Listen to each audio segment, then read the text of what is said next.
Okay, so today we're going to be talking about our last kind of hydrocarbon, and these are aromatic compounds. So aromatic compounds, as we've learned, are molecules containing benzene rings. These molecules are unbelievably stable.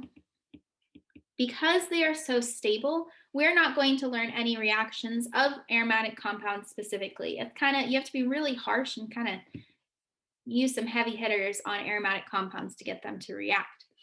So how we draw these, benzene is a six-membered ring that has three double bonds within it.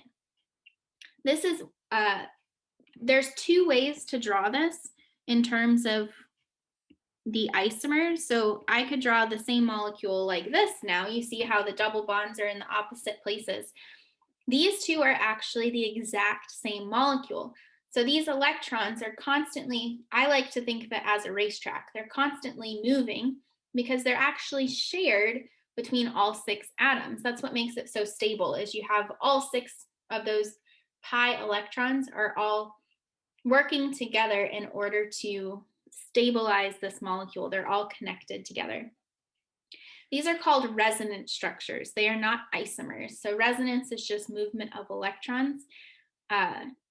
So we don't need to worry about it. But long story short is that you have between those two resonance structures that I just drew, those are the exact same thing. Whether you draw one or the other, it does not matter. They're exactly the same.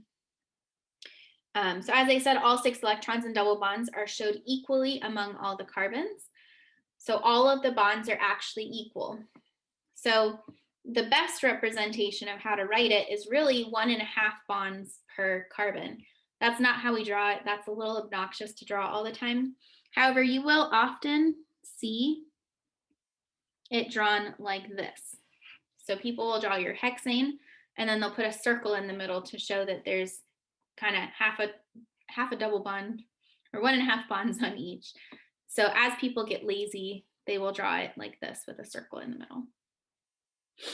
Some examples of where we see aromatic compounds in real life are here below. So I have 3 different kinds of painkillers listed out for you: aspirin, ibuprofen, and acetaminophen.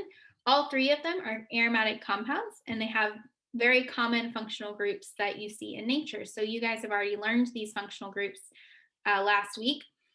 So really good practice right now would be to name these functional groups, identify and name all the functional groups in these molecules. But you can see just in the 3 most common painkillers, over-the-counter painkillers that you see in or people in exercise science will take all the time, these contain aromatic compounds, super stable molecules. And that's why they're good for over-the-counter drugs, is because they have these stable molecules inside, or stable functional groups inside of them, that help to make sure that the molecule doesn't do weird things inside your body. Okay, that's an example of where aromatic compounds are in real life, and we'll talk about naming aromatic compounds in the next video.